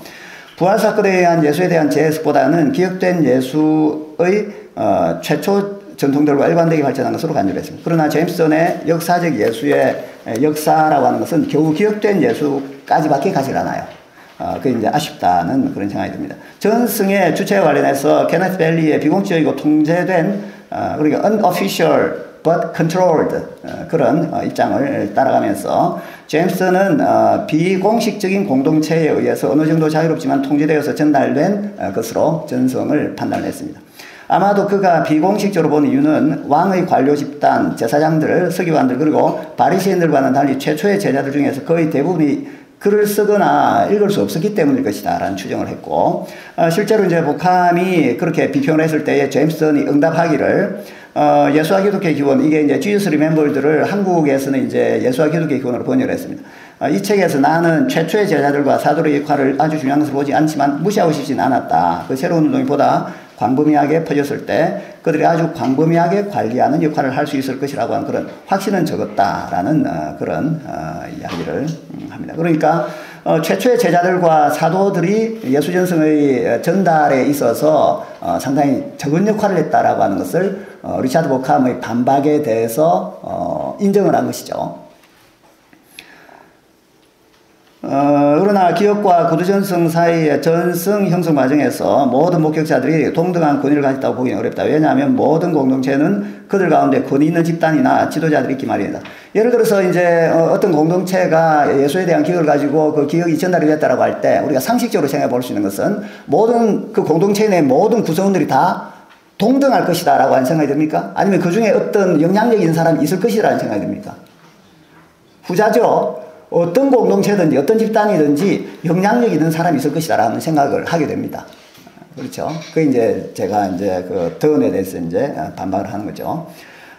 기억이론과 관련해서 최근에 활발하게 토론되는 것이 사회적 기억이론이라고 있습니다. 기억은 사회의 압력 아래에서 과거를 재생하는 것이 아니라 재구성한다. 재생이라고 하는 것은 그냥 전승이라고 한다면은 재구성이라고 하는 것은 편집을 이야기하는 것이죠. 그러니까 우리가 편집 비평적으로 볼 때 이제 그런 표현을 할 수가 있습니다. 모리스 알박은 개인의 기억은 공동체의 기억의 하나의 부분이거나 하나의 측면이라고 주장을 했습니다. 인간이 기억하기 위해서는 그 무언가를 어떤 안정된 시간틀과 개념틀 속에 놔둬야 하는데 이 틀은 우리 개인이 만들어내는 것이 아니라 우리가 속한 사회 그룹이나 그룹들이 제공을 하기 때문에 개인의 기억보다는 사회적인 기억이 좀 더 정확하고 안전하다라는 생각을 합니다. 사회적 기억은 건설적인 활동이다. 이 말은 무슨 말이냐면 계속 뭔가 전승을 만들어 나간다는 거예요. 그러니까 이게 어떻게 보면 좀 이따 또 이야기를 하겠지만 양식 비평과 편집 비평에서 기존 전승, 예수님에 대한 전승, 여기서 말하는 것이 이제 예수님에 대한 기억이죠. 그 기억들을 가지고 계속 뭔가 추가하거나 빼거나 해서 계속 만들어가는 그런 공동체였다는 이야기가 됩니다. 사회적 기억은 기억된 과거들과 끝이 개방되어 있는 현재 사이에 지속적이고 창조적인 절충으로 보았고 예수전승의 전달과 관련해서 커크와 세처가 전승을 기억의 실체, 전승은 기억의 실체죠. 기억의 실체가 전승이죠. 우리가 가지고 있는 구두전승이나 기록전승이나 그 말입니다. 뚜렷한 과거들과 현재적 실제의 긴급함 사이에서 의미론적 상호작용을 통해서 지속적으로 생성되고 병행된다. 그러니까 예수님에 대한 기억이 있어요. 그런데 이 기억을 받은 이 공동체에서 계속 그 예수님의 기억을 가지고 구두전승들이 계속 생성이 된다라고 하는 그런 이야기를 하고 있는 것입니다. 그래서 양식 비평에서 구전기간 동안에 예수전승이 공동체 구성들에 의해서 재구성되고 변형 생성되어서 여러 가지 형태의 양식들이 나타나는 것과 크게 다르지 않아요. 베리 슈왈츠 같은 경우에 현재는 과거에서 구성이 되지만 과거를 기억하고 있을 뿐만 아니라 재구성하는 것은 현재 안에 닻을 내놓기 때문이다. 그래서 과거라고 하는 것은 전성이고 현재라고 하는 것은 이제 그 구성원들이죠. 그래서 이 현재에 의해서 과거가 계속 재해석되는 그런 이야기를 하는 것입니다. 뿐만 아니라 예수전승의 전달에서 개별 목격자들의 기억보다는 공동체의 기억이 좀 더 정확하다고 주장을 함으로써 사회적 기억의 전승 전달이 비공식적이고 통제된 것이다. 그렇게 이야기를 하고 있습니다. 그러니까 우리가 그 양식 비평이라고 하는 것이 예수님에 대한 이야기가 공동체에서 이 목격자들에 의해서 이제 다시 여러 가지 양식들로 만들어지는 것이죠. 그러니까 전승이 있으면 그에 대한 해석이 이제 있는 것이 양식 비평이고 새로운 해석들이 계속 추가됐다는 이야기입니다. 편집 비평이라고 하는 것은 복음서 저자들이 자기가 속한 그 공동체 내에서 자기가 받았던 그 전승들을 편집을 했다는 것이죠. 그러니까 전승이 있는데 그것을 다시 재해석을 했다라고 하는 이야기죠. 이 사회적 기억이론도 마찬가지예요. 이제 전승이라고 하는 것을 기억으로 만든 겁니다. 그러니까 그전에는 역사적 예수가 있고, 그 다음에 그 공동체가 있다라고 생각했다면, 기억이론이라고 하는 것은 역사적 예수가 있고, 그에 대한 기억이 있고 그 다음에 공동체가 있는 겁니다. 그래서 역사적 예수에 대한 이야기는 좀 덜 하고 역사적 예수에 대한 기억 이야기를 가지고 하는 거예요. 그래서 제가 아까 이제 제임스턴 교수가 기억까지만 가고 역사적 예술까지 가지 않았기 때문에 아쉽다라고 하는 이야기를 했는데 갈 수 있는데 이분들은 기억까지만 하고 역사적 예술을 가지 않습니다. 던 같은 경우는 그렇게 했다는 것이죠. 왜냐하면은 양식 비평의 잔재 때문에 그렇다. 나중에 이제 뭐 제 각주에 보면 그런 이야기들이 있습니다만. 그래서 이제 그 리차드 포캄이 주장한 것처럼 어떻게 보면 이제 제임스 던 교수는 양식 비평을 넘어선다라고 해서 이제 책을 낸 것이 제임스 던의 Jesus Remembered라는 책인데, 근데 사실은 그 양식 비평의 제일 끝에 계신 분이다. 저는 그렇게 생각해요. 요걸 살짝 넘어가면 되는데 넘어가지 않거든요. 근데 이제 던의 그 좀 좋은 역할은 뭐냐면은 모든 진보적인 이론들을 다 박살내고 이제 보수가 되나 했는데 딱 선에서 가지고 보수로 안 넘어오는 그게 제임스 던이라서 어떻게 보면 이제 진보적인 이론을 가지고 있는 학자들과 우리가 대화를 할 때, 논쟁을 할 때 던의 이론을 가지고 와서 이제 계속 사용을 하기도 합니다. 왜냐하면 던이 넘어오지 않았다 뿐이지 보수처럼 굉장히 많이 보이거든요. 사회적 기억 이론가들은 기억과 전성 사이에 날카로운 구분을 성행하는 것을 거부함으로써 양식 비평의 유산과 결별하려고 하였으나 여러 면에서 양식 비평과 큰 차이를 보지 않는 것처럼 보인다. 사회적 기억 이론은 예수전성의 형성에서 공동체의 기억과 구두전성 사이의 상호작용을 말하는, 그러나 그 공동체에서 누가 그 기억의 형성을 주도적으로 이끌었는지 중요하게 생각하지 않아요. 공동체 내에서 전성의 해석이 지속적으로 일어날 때 기억과 구두전성의 상호작용 속에서 권위 있는 집단이나 지도자가 주도했을 가능성이 크다. 저는 그렇게 봅니다. 4번 기억의 주체와 기억과 전성의 전달 방향성. 예수전성의 전달의 주체와 관련해서 정의를 하자면 양식 비평과 편집 비평에서는 비공식적이고 통제되지 않았다고 봤고, 스칸디나비안 스쿨이라고 해서 여기서는 그 공식적이고 통제되었다고 봤습니다. 그 다음에 케네스 벨리와 제임스 던은 톰 라이트도 마찬가지죠. 비공식적이고 통제되었다고 봤습니다. 톰 라이트에 대한 이야기는 제 각주에 있을 겁니다. 이러한 다양한 입장들은 기억과 구두전성의 상호작용 속에서 그 공동체의 기억의 주체가 누구인가 하는 문제로 귀결이 된다. 기억의 주체가 누구냐? 공동체인가 아니면 그 공동체에 권위 있는 집단의 지도자들인가? 그리고 그 기억이라고 하는 것과 전성이라고 하는 것이 어떤 관계인가? 그게 이제 중요한 문제가 되는 것이죠. 정운택 교수님은 예수전성의 전달에서 목격자들의 역할이 절대적이었다고 주장합니다. 왜냐하면 목격자들의 기억 속에 예수님에게서 보고 듣고 배우고 느낀 것들이 고스란히 담겨 있었기 때문에 복음의 전달과 전수에 있어서 목격자들의 역할은 절대적일 수밖에 없었다고 설명을 합니다. 목격자는 그들의 눈으로 보았기에 기억의 창고에 보관할 수 있었고 그 광경들을 생생하게 기억을 하고 있었다. 그런 점에서 기존의 역사비평인 자료비평, 양식비평, 편집비평을 반대하면서 목격자를 중심으로 예수전성의 전달을 설명을 합니다. 그러니까 그 전에 있었던 역사비평에 대해서 재구성을 하신 것이죠. 흥미롭게도 정운택 교수님은 개인의 기억보다는 공동체의 기억이 완전하다는 사회적 기억 이론과 똑같은 주장을 해요. 사회적 기억 이론은 2005년에 나왔습니다. 근데 이제 제 얘기를 보니까 사회적 기억 이론과 똑같은 주장들이 몇 군데나 있습니다. 제가 다 적지 못했는데 참 적으면서 좀 신기하다 그런 생각을 했습니다. 한 사건 속에서 한 인간이 체험하는 것은 전체 사건의 일부이기 때문에 목격자가 자신의 기억에 새겨진 전부를 정확하게 회상한다 하더라도 그것이 실제로 있었던 사건 전체를 완벽하게 반영하지는 못한다. 목격자가 회상할 수 있는 최대치는 그의 기억 속에 새겨지는 상이요 자신의 감각기관을 통해서 인지한 상이다. 정운택 교수님은 목격자들이 증언한 시점이 실제 사건이 일어났던 때로부터 아무리 멀리 떨어져 있어도 목격자는 항상 그들의 기억에서 복음을 이끌어낸다라고 말했습니다. 아까 요 앞에 제가 읽었던 것이 이제 사회적 기억 이론에서 한 사람의 기억이라고 하는 것이 공동체 또는 이제 사회적 기억과 연결이 되어 있다. 그래서 개인의 기억은 사회적 기억의 한 부분이다라는 주장이 이제 굉장히 중요한 주장이거든요. 그런데 이제 정운택 교수님 똑같은 이야기를 했어요. 그래서 제가 놀랬다는 것이고, 이것은 사회적 기억에서 기억과 구두전성의 상호작용을 통해서 전성의 변형이 발생하는 것이 아니라 복음의 원형이 보존되고 있다는 것을 설명합니다. 이거는 무슨 말이냐면 양식 비평이나 그 사회적 기억 이론이나 제임스 던의 이론에 있어서 원래 이제 이 기억이라고 하는 것이 상호작용을 통해서 재생성되고 변화한다라고 했는데 그 교수님의 입장은 원형이 계속 보존된다라고 하는 그런 주장을 가지고 있으니까 어떻게 보면 그 전에 사회적 기억 이론의 양식 비평, 편집 비평에 또는 제임스 던의 이론을 조금 넘어선 것으로 판단할 수가, 우리 쪽에서 볼 때는, 보수적으로 볼 때는 넘어선 것으로 이제 판단할 수가 있습니다. 정운택 교수님은 복음의 원형에서 구두전성을 만들어낸 기억과 구두전성의 매개를 12제자로 봅니다. 그는 복음 사건에 직접 참여했던 사람들이 수십 년간 같은 복음을 전하고 책으로 고정될 때까지 살아있었다면 혹 그들이 강조점을 달리하고 설명을 추구한다 하더라도 항상 원형에 돌아올 수 있었다. 이 원형이라고 하는 것이 이제 기억이라는 것이죠. 원형의 소유자들의 의미에서 그들의 사도성이 부각된다. 이러한 사도성의 강조로 인해서 전달되는 말씀이 원형으로부터 변질될 가능성이 배제되었다. 그래서 이제 아까 말씀드린 대로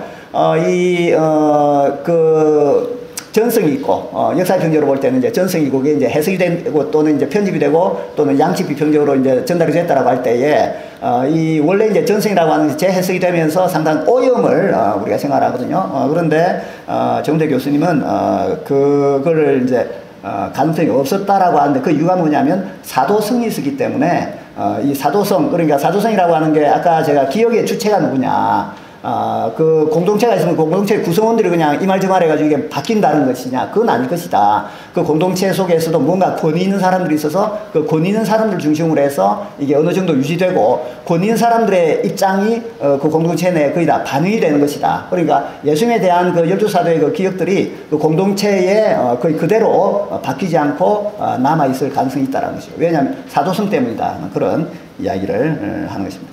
요약하자면 정태 교수님은 예수 전성의 전달과 전수에서 목격자들이 중요한 기여를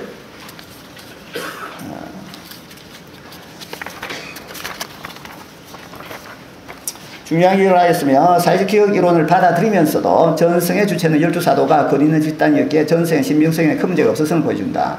우리 차드 보캄은 복음서를 목격자의 전으로 보면서 예수 전성의 전달과 복음서 형성에서 직접 목격자들이 지대한 역할을 했다고 주장합니다. 먼저 보캄은 이름이 없고 알려지지 않은 목격자들을 포함해서 수많은 목격자들을 예수 전성에 전달해서 중요한 인물로 봅니다. 보캄은 케네스 벨리의 모델을 따르는 톰 라이트와 제임스 던의 공동체 주체 이론을 비판하면서 12제자가 예수 전성을 전한 권 있는 전달자이며 이 전성을 형성하는 데서도 어떤 공식적인 지위를 가지고 전성 전달을 통제한 주체였다라고 주장을 합니다. 게다가 보캄은 예루살렘 교회는 기독교 전체에 중대한 권위를 행사하고 있다고 주장을 하고 그는 예루살렘이 팔레스타인과 디아스포라 지역 전체에서 기독교 운동의 중심지로서의 중요성을 가지고 있었음을 인식할 때 예루살렘이 예수 전성의 형성과 전달에서 핵심 지역이었다라고 명백하게 제시를 합니다. 집단적 기억의 형성과 관련해서 보캄은 예수의 목격자들이 살아있고 그들을 만날 수 있을 때는 개인적인 기억이 집단의 기억으로 넘어가는 과도기가 되고 목격자가 아닌 그룹이 그 증언을 자기 공동체의 전선으로 받아들였고 익명의 전성이 아니기 때문에 원래 전달했던 목격자의 기억과 동일하다는 것을 알고 있었다고 주장을 합니다. 따라서 보캄은 12제자나 예루살렘 교회가 예수에 대한 기억에서 구두전서로 넘어갈 때 전성을 통제했으며 공식적인 전성을 지키고 전달했다. 바꿔 말하면 official하고 official이 아니라 아까 뭐였죠? 공식적인 formal 하면서 그다음에 controlled 돼 있었다라는 그런 주장을 정택 교수님도 똑같은 주장을 하는 것이죠. 보캄의 목격자 전성이론에 관련해서 세 가지 정도 고려할 게 있는데 보캄은 미슈탈의 주체 상환 접근법을 따라갑니다. 12제자와 같은 권위 있는 주체와 전수받은 사람 사이에도 가능하지만 권위 있는 주체인 12제자와 제자들이 없었던 이야기 내의 주체들 간의 양방향성도 고려할 필요가 있다. 예를 들어서 예수와 사마리아 여인과의 대화나 게세마네 동산에서의 기도가 있을 수 있어요. 12제자가 예수 전성을 통제했다라고 할 때 12제자가 명백하게 자리에 없었던 복음서 전성의 경우에 어떻게 통제가 가능했느냐. 정택 교수님은 제자들이 모두 잠든 게세마네 동산에서 기도하시는 이야기에 대해서 다음과 같이 지적을 합니다. 저자들이 목격자일 수 없는 이러한 사건들에 관해서 저자들은 이미 언어화된 것을 듣고 배우고 기록하는 역할밖에 하지 못한다. 그들은 이미 언어로 바뀌어있는 사건의 설명을 사건 당사자들이나 다른 사람들에게 듣고 복음서에 수록을 해야 됐을 것이다. 그러니까 보캄 같은 경우에는 이 보캄의 이론의 이제 한 가지 좀 단점 중에 하나는 뭐냐면은 목격자에 대한 강조를 워낙 하다 보니까 또 목격자의 증언으로서의 복음서 이게 부제목이거든요. 그러다 보니까 모든 걸 이제 목격자로 삼으려고 하는데 정택 교수님이 거의 똑같은 주장을 합니다. 그렇게 주장하면은 오히려 복음서의 권위를 훼손시킬 수 있다. 왜냐하면 복음서 저자들이 또는 예수님의 제자들이 없었던 그런 이야기들이 있다는 것이죠. 그런 아까 두 가지를 제가 예로 들었는데 그럴 경우에는 그러면은 그 목격자로서의 복음서 저자가 아니고 목격자로서의 12제자가 아니기 때문에 그러면 그 부분들은 우리가 신빙성 있는 자료로 볼 수가 없다는 말이냐? 그건 아니다 하면서 이제 이 이야기를 하신 거예요. 다른 사람들로부터 복음서에 수록을 해야 됐을 것이다 하는 이야기를 합니다. 그 다음에 두 번째로 권위 있는 그룹의 사람들 중에 글을 쓰는 제자들이 많이 있었는데 양식 비평가들의 기억으로는 초기에도 기록이 있었을 가능성에 대해서 관심을 가지지 않았습니다. 게다가 예수전승의 전달이 구두전승에서 기록전서로 단일 방향적으로 전달되었다는 전제가 있었기 때문에 더 관심이 없었습니다. 그런데 이제 얼리스 같은 경우에는 초기부터 기록한 사람들이 있었을 것이다. 그 다음 크레키너도 우리가 축자적인 기억을 언급하고 있다 하더라도 고대 지중해 사회는 읽고 쓰는 능력이 존재하던 사회였고 구술성과 문자성은 지중해 세계의 대부분 지역에서 공존했기 때문에 유대지방에서 새로운 사도운동에 참여한 이들이 단 1%만 읽고 썼다 하더라도 상당히 많은 기록을 남겼을 것이다. 수십 명의 기록을 남겼을 것이다. 그래서 제가 이제 아까 이야기한 것처럼 구두전서에서 기록전서로 단일 방향적으로 전달이 되었다고 하기보다는 처음부터 기록이라고 하는 것이 있어서 구두전성과 기록전성이 처음부터 있었을 것이다. 그래서 이제 제가 양방향적으로 전성이 있었다라고 하는 것은 처음부터 이제 유대 팔레스타인전에서 아람어 전성과 헬라 전성이 동시에 있었고 그다음에 기록 전성과 구두 전성이 처음부터 계속 있었을 것이다 하는 것입니다. 현재로 예수 전성의 전달과 관련해서 이중언어지였기 때문에 1세기 유대 팔레스타인은 두 언어의 그런 전성이 있었을 것이다 하는 그런 주장을 할 수가 있습니다. 결론적으로 많은 학자들은 예수 전성의 전달에서 단일 방향적인 전제를 가지고 있었다. 즉 아람어에서 헬라 전성으로, 구두에서 기록 전성으로, 유대 팔레스타인 전성에서 헬라 도시 전성으로 단일 방향적으로 전달이 되었으며 아람어 전성, 구두 전성, 유대 팔레스타인 전성이 보다 초기 전성이고 역사적에서 가까운 전성으로 보았습니다. 그러나 예수 전성의 전달이 단일 방향적이라기보다 양방향적으로 보는 것이 낫다. 그래서 아까 말씀드린 대로 그 아람어 전성이나 구두 전성이나 유대 팔레스타인적 이런 특징이 있는 전성들은 보다 초기고 보다 역사적에서 가까우며 보다 그 초기 기독론에 가깝다라고 하는 그런 신약학과 연관이 신약학의 주요한 주제들과 연관이 있는 것이 사실은 조금 재고되어야 될 필요가 있다라는 이야기입니다. 또한 전성의 전달에서 목격자의 역할은 중요하다. 전성의 주체가 공동체가 아니라 목격자인 권위 있는 개인이나 그룹이며 그 목격자의 기억이 공동체 내의 구두전성의 기록전성이 형성하고 전달되었고 아람어와 헬라어 전성으로 전달이 되었을 것이다. 네, 감사합니다.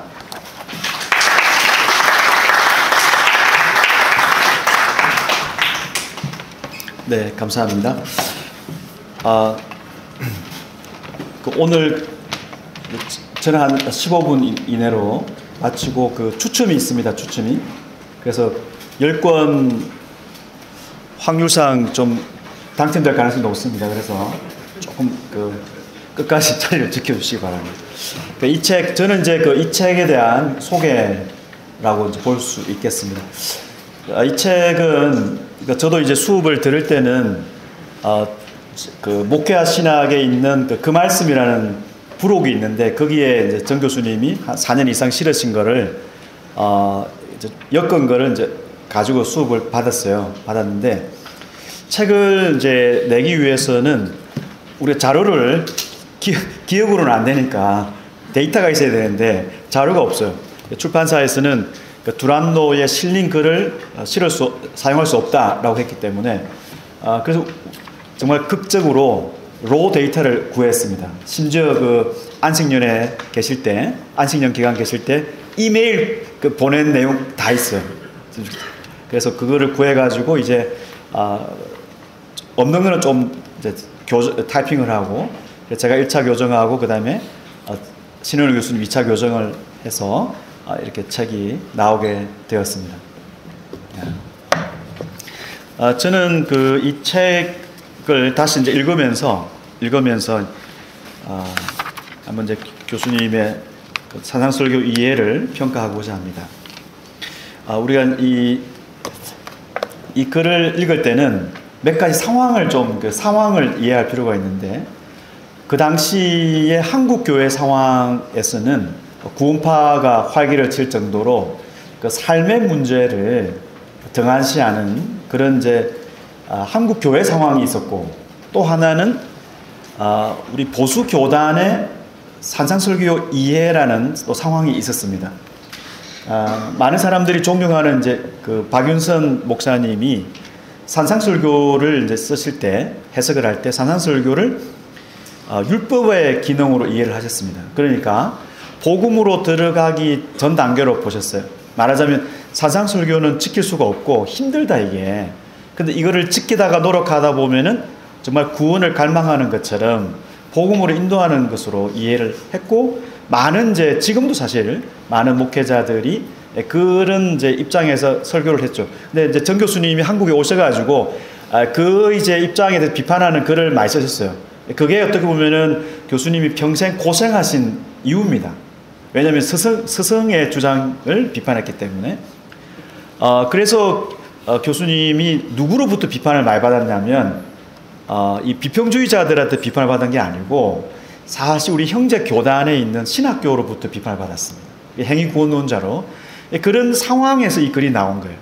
그래서 이분이 이제 그 글을 쓰실 때 굉장히 그런 부분에 있어서 조심스럽게 치밀하게 글을 쓰시는 이유가 있습니다. 그래서 이제 한국 교회 상황하고 신학계의 상황을 고려해서 이 책을 이제 볼 때 어떤 이제 좀 중요한 또 놀라운 내용들이 있는가 생각해 보면 14페이지에 정 교수님은 산상설교를 하늘나라의 복된 소식으로 규정합니다. 그러니까 그 당시 한국 교회 상황으로 보면은 산상설교는 복음으로 나가는 중간 단계라는 것이죠. 그러다 보니까 이 산상설교 자체를 구원받은 백성의 그 대헌장, 이렇게 복된 소식 이렇게 설명하는 것은 상당히 어떻게 보면 낯선 입장이에요. 그 당시로서는 20몇 년 전에. 그래서 지금 이제 작은 글은 교수님 글에 있는 직접 인용입니다. 산상설교는 예수께서 활동을 시작하시면서 선포하셨던 하늘나라의 복된 소식이다. 따라서 산상설교는 예수님 자신의 정체성과 함께 이해돼야 하고, 예수님은 구약시대를 마감하고 새시대를 여시는 그리스도로 오셨는데 그 권위는 설교와 이적에 그대로 나타났다. 사람들은 예수님의 권위에 압도당했고 그를 따랐습니다. 예수님은 산상설교에서 천국의 성격과 자신의 정체를 밝히셨을 뿐만 아니라 어떤 사람이 천국의 백성인지, 그들이 어떻게 살아야 하는지를 기본적으로 가르치셨습니다. 이런 의미에서 산상설교는 예수님께서 이 땅에 시작하신 하늘나라의 대헌장이다. 그러니까 당시에 한국 보수교단의 신학계에서 박윤선, 존경하는 우리 박윤선 목사님이 가르치신 그걸 배운 사람들 입장에서는 산상설교는 마치 이제 율법과 같아서, 그죠? 우리가 지킬 수 없고, 그러니까 이게 지키다가 노력하다 보면은 인간의 연약함을 깨닫고 복음을 갈망하는 단계로 생각했던 분위기에서 지금 이제 이 글을 쓰신 거예요. 그러니까 마치 이제 출애굽 백성이 출애굽을 하고 나서 그들에게 율법을 주셨는데 이 율법은 복된 하나님의 뜻이죠. 그와 같은 입장에서 율법을 해석하시고 산상설교를 복된 소식으로 이해를 하셨기 때문에 15페이지에 있는 것처럼 당연히 산상설교는 율법이 아니기 때문에 율법도 실천해야 되는 것이었죠. 사실은 산상설교는 실천해야 된다는 논리가 나오게 되는 것입니다. 그래서 직접 인용을 보면 산상설교 등 예수님의 가르침은 자신을 믿는 사람에게 요구하시는 실제적인 요구입니다. 하나님께서는 값없이 우리의 죄를 용서해 주시면서도 하나님의 이 사랑을 고귀한 삶을 통해 실천하며 자신의 성품을 따라오도록 명령하신 것입니다. 그러면 율법과 산상설교는 어떤 관계인가? 이렇게 교수님은 율법을 하나님의 성품을 표현했다. 하나님의 의지의 선언이다. 굉장히 그 율법을 긍정적으로 보신 것이죠. 왜냐하면 마태복음 자체가 율법을 긍정적으로 보기 때문에. 왜 율법이 긍정적이냐면 율법은 구원을 얻는 수단으로 사람이 지키고 있는 그런 이제 분위기가 아니고 예수님이 보셨던 율법은 하나님의 뜻이, 16페이지 보시면 하나님의 뜻이다. 뜻이 반영된 것이 율법이라고 이제 정 교수님 이해를 하셨고 그게 맞는 것이죠. 율법은 하나님의 성품을 반영하고 또 율법은 하나님의 뜻입니다. 하나님의 성품이 모든 계명에 새겨져 있습니다. 이렇게 이제 보셨습니다. 그러나 이제 복음 예수님이 오시면서 하나님의 뜻이 전에는 율법에 기록되어 있었는데 이제 하나님의 뜻이 민족을 벗어나서 모든 민족에게 전해져야 되기 때문에 이제 예수님이 오심으로 전환점이 되었고 이제는 그리스도 안에 있는 백성은 율법이 아니라 산상설교를 지킴으로써 율법에 있는 하나님의 뜻을 의도를 이룬다 이렇게 보신 것이죠. 네. 근데 지금 이제 생각해 보면 이게 너무 이제 정확한 정답이에요. 근데 그 당시 상황에서는 이게 율법에 대한 이해라든지 그리고 산상설교를 지켜야 되는 것이다 라는 주장들, 이게 복된 소식이다 이런 내용이 다 비판을 받는 그런 분위기였습니다. 17페이지 두 번째는 구조에 대한 입장인데요. 이렇게 산상설교는 구조에 대한 인식이 신학을 결정하기 때문에 대단히 중요합니다. 정 교수님은 팔복의 그 앞에 4개와 뒤에 4개를 구분해서 앞에 4개를 하나님 앞에서의 태도를 취하고 있다면 그대로 복되고, 또 뒤에 4개는 사람과의 관계에서 이런 상태에 있다면 복되다 이렇게 이제 해석을 하시는데, 사실은 이제 마태복음 학자들이 뭐 지금은 다 이거 다 동의해요. 근데 이제 그 지금이라는 그 이 시간을 생각해 보면 이 글이 90년 후반에 이제 기록된 책이 글입니다. 그래서 상당히 이제 명료한 그 구조를 이제 보여주셨고, 그러면 어떤 이제 흥미로운 복이 있어요. 저는 2개라 생각하는데, 하나는 온유한 자이고 하나는 마음이 청결한 자입니다. 그러니까 온유한 자는 성품이 온유한 자라고 생각하기 쉽거든요.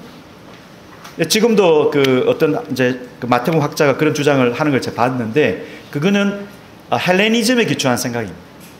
그러나 유대적인 맥락에서는 온유한 자는 하나님 앞에서 그 신앙의 이 자세를 보이는 거죠. 그래서 90페이지, 91페이지에 있는 그 직접 인용을 보면 교수님이 이 온유함을 인간의 성품이 아니라, 그러니까 사람에게 나타내 보이는 인간의 성품이나 윤리적인 태도라기보다는 하나님 앞에서 신앙의 자세를 보는 것이 적합하다. 이렇게 이제 해석을 하셨죠.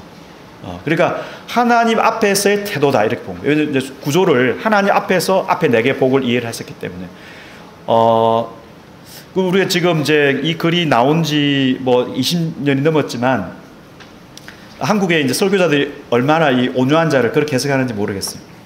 아직도 온유한 자를 성품의 온유로 해석하는 것 같은 대부분 95% 이상.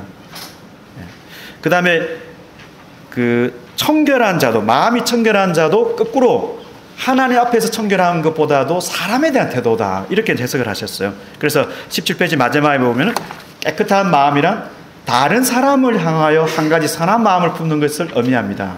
그래서 저는 이제 사실 이게 또 놀라운 구조를 보시고 이렇게 2가지를, 물론 이제 의도 마찬가지예요. 이게 우리가 팔복의 4번째가 의고 또 8번째도 의인데, 이 의도 교수님은 이렇게 하나님 편에서의 어떤 구원이라든지 하나님 편에서의 어떤 개입 이걸로 보셨거든요. 그리고 이제 구조를 이제 4개로 나누셨기 때문에, 그래서 마태복음의 그 팔복의 그 구조를 이해하는데 너무 정확하고, 그리고 정말 이 구조에 따라서 우리가 설교를 할 수 있는 그 모본을 제시한다 이렇게 생각이 듭니다. 네, 18페이지는 팔복을 4개씩 나눠야 되는 근거를 제가 이제 이사야 61장과 관련해서 제시한 것이고요. 그 다음에 7장 7절에 12절 구조는, 이거는 뭐냐면은 이제 기도 내용 다음에 뭐 구하고 찾고 두드리라 다음에 그러므로 라고 하면서 황금률이 나오니까 그러므로 이거를 이제 해서, 이거는 기도를 하고 하나님이 주실 것이기 때문에 그걸 믿고 사람들에게, 하나님이 주실 걸 믿고 사람들에게 이제 내가 받고 싶은 거를 주는, 이거는 제가 신학교 때 사실 요거를 수업시간에 듣고 이게 제 이제 산상설교 이해에 도움이 많이 됐어요. 지금까지도. 그러니까 가장 제가 들은 이제 산상설교 이해 중에서 이 찾고 두드리는 그 기도와 윤리, 그러므로 윤리를 가장 정확하게 명료하게 설명해 주시는 분이 정운덕 교수님, 이 생각이 들어요. 예. 그 다음에 19페이지 열매와 나무와 열매인데, 이것도 정 교수님이 요걸 이제 주장을 하셨다가 고생 엄청 많이 하셨고, 그리고 이제 제가 하나님 나라 선택 수업을 들었는데 쉬는 시간에 약을 드시더라고요. 그래서 뭐 약을 먹으면 심장이 이렇게 반응이 없어가지고 공격을 받아도 심장이 떨리지 않는다 뭐 그렇게 이야기하시는데 이미 이제 많은 공격을 받은 상황에서 이제 그렇게 이야기를 하신 기억이 있습니다. 그러니까 정운택 교수님은 한 번도 제가 이제 그분의 모든 논문, 이렇게 한국에서 신학 진학에 실은 모든 논문을 제가 다 읽어봤고, 그리고 박사학위 논문뿐만 아니라 어떤 논문에서도 행위로 구원받는다는 말을 한 적이 없어요. 그러니까 이제 비판하는 사람들은 글을 안 읽은 거예요. 글을 안 읽은 거예요. 한 번도 그런 이야기 한 적이 없어요. 그러니까 교수님은 뭐냐면 좋은 나무가 좋은 열매를 맺는다, 이 사실을 강조한 것이거든요. 사실 마태복음은 그 사실을 강조하기 위해서 누가 구원받은 사람이 헷갈리게 하는 서술을 예수님께서 하시고, 그럼으로써 자기를 돌아보도록 하시는 의도가 있는데, 교수님은 그걸 이제 드러내신 것이죠. 한 번도 행위로 구원받는다는 말을 하신 적이 없습니다. 19페이지에 보면은 하나님의 백성의 정체성과 상응하는 삶을 강조하셨고, 그를 위해서 이제 첫 번째는 소금과 빛의 비유에서 이 비유는 존재를 알려주는 것이지 뭘 행하라라는 명령이 아니다라고 말씀을 하셨습니다. 그리고 또 저자는 너희 의가 서기관과 바리새인보다 더 낫지 못하면 결단코 천국에 들어가지 못하리라를 행위 구원의 근거로 이해하지 않았고, 다시 말해서 바리새인들보다 더 나은 행위는 믿음 또는 예수님과 특별한 관계가 있는 사람들에게 하신 말씀이지 행위를 통해서 구원에 이룰 수 있다라고 교수님이 이해하신 것은 아닙니다. 그런데 20페이지를 보시면 제가 이제 주목하는 부분은 두 번째 단락에 보면 특히 저자는 용서의 근거로 그리스도의 대속을 강조하고 성자를 제물로 주신 성부의 사랑을 매우 설득력 있게 묘사합니다. 예수께서 인류의 죄값을 대신 치르신 대속의 죽음만이 죄 용서를 위한 유일한 해결책이기 때문입니다. 아들을 주신 하나님의 고통을 깊이 이해할 때 사람을 용서할 힘을 얻을 수 있다. 보통 이제 우리가 산산설교 이해할 때 우리가 어떻게 사람들을 용서할 수 있는가라는 쪽에 초점을 맞추는데, 이 글에는 산산설교 역설교집에는 하나님이 아들을 주는 고통이 어땠겠는가라는 하나님의 고통의 입장에서 이게 상당히 많이 해석을 해요. 그래서 뭐 더럼의 그 존 바클레이 교수가 바울과 선물이라는 우리 책에서 그 뭐 주장한 것이 뭐 요즘 상식화되어 있잖아요.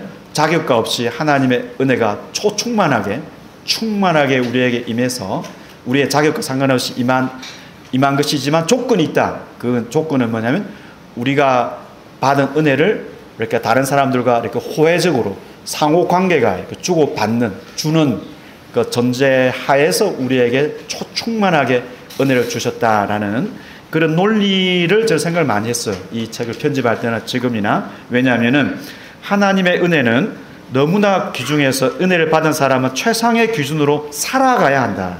하나님의 은혜는 하찮은 것이어서 값없이 주신 것이 아닙니다.